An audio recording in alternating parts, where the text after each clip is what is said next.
Maharlikang araw po at magandang buhay. Si Deo Palma, dating misyonaryo po for the last 20 years at naglibot na rin sa iba't ibang panig ng mundo tulad ng Africa, South America, Southeast Asia, Asia at Europe. At nagsilbi na din po doon sa ating mga fellow Earthlings. Sa ngayon po ay nandito tayo sa Bayang Mahal, sa Bayang Magiliw, ang perlas ng silanganan at patuloy na nagsiservisyo sa ating komunidad at sa ating kapaligiran.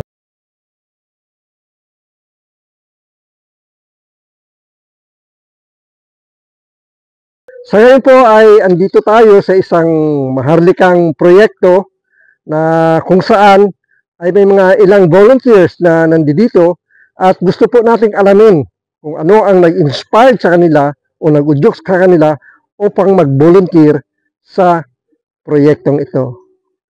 Maharlikang araw. Maharlikang umaga at magandang buhay. May narinig na po ba kayo tungkol sa Maharlika? Oo naman, meron. Kailan nyo po nalaman ang Maharlika? Matagal na, mga 20 years ago na. 20 years ago, alam nyo na yung Maharlika?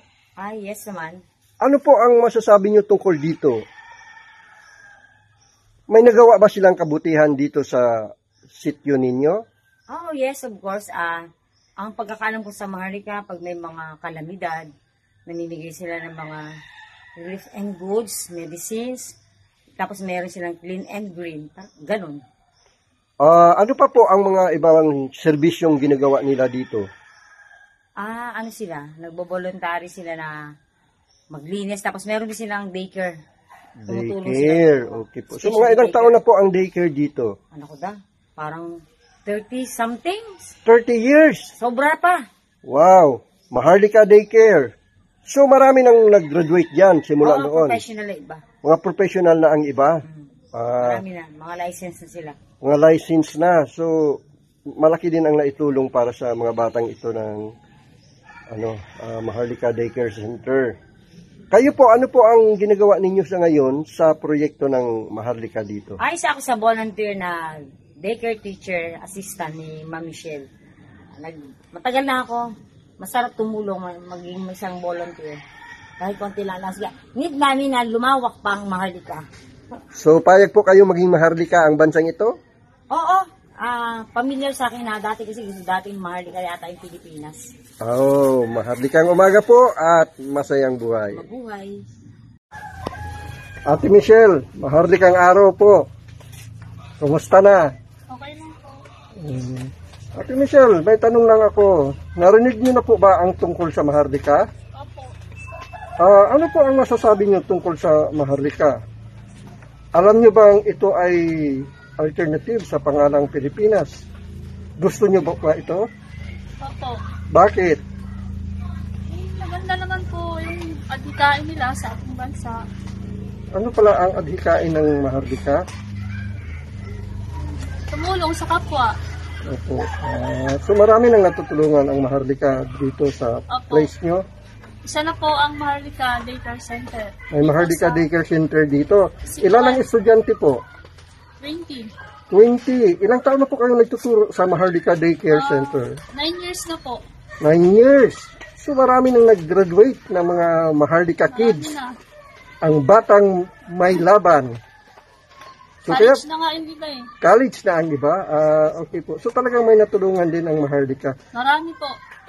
Okay po. So nagtumutulong ba dito sila pag may mga kalamidad? Opo, madalas po.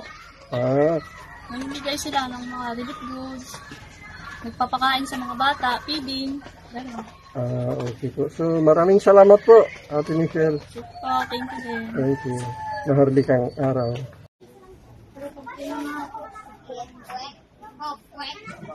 Maharlikang araw, Ate Len. Maharlikang araw. At magandang buhay. Kumusta naman po ang pagbebenta? Okay naman po. Araw-araw kahit paano may income.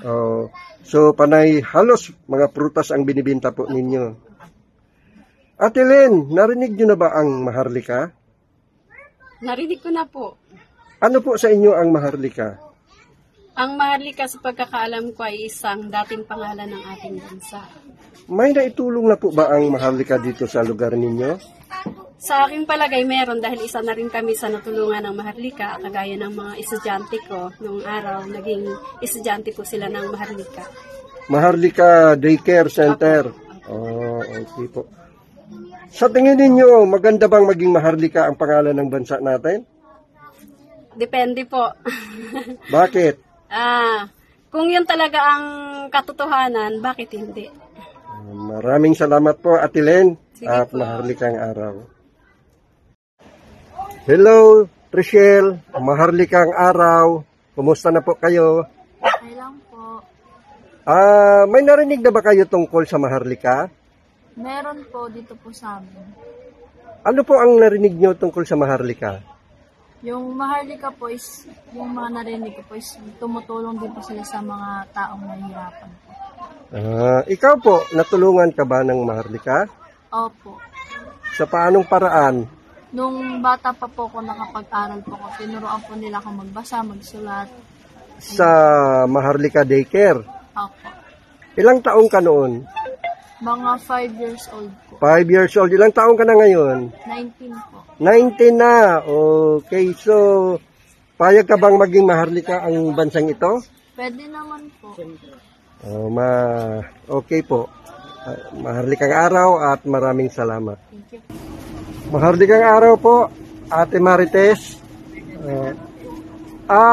Matagal na po kayo dito sa Montalban? Ano na po ako dito? So, bali 24 years na po. 24 years. Mas matagal po kayo. Ako naman ay 20 years lang. Narinig niyo na po ba ang tungkol sa Maharlika? Narinig ko na po mula po noong tayo ay magkita. Doon niyo pala narinig. So ano naman po ang masasabi niyo tungkol sa Maharlika? Maganda po yung mga mensahe po ng tungkol po sa Maharlika. Sang-ayon po ba kayo na maging Maharlika ang bayang ito? Sang-ayon po ako. Maraming salamat po. Yun din po.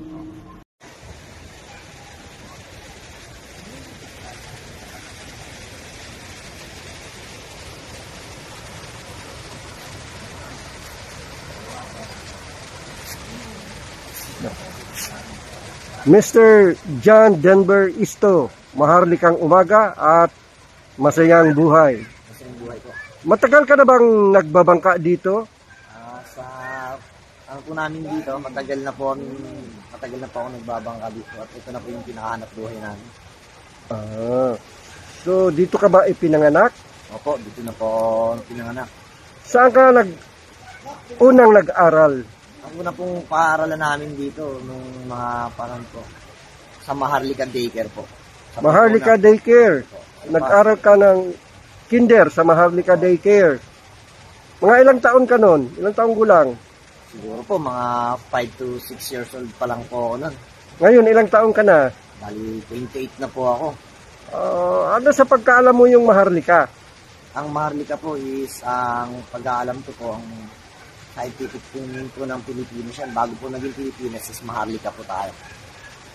Payag ka bang maging Maharlika uli ang bansang ito?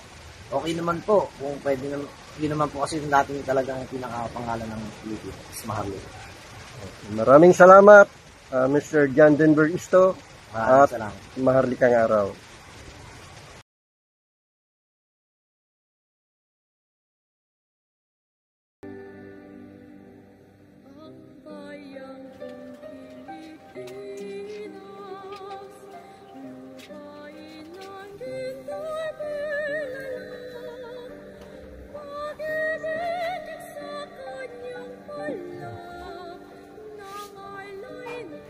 Maharlikang umaga at magandang buhay po. Sa araw na ito ay pag-uusapan natin ang legal basis ng Maharlika. Dahil nakasaad sa Article 16, Section 2 ng 1986-87 Constitution natin that the Congress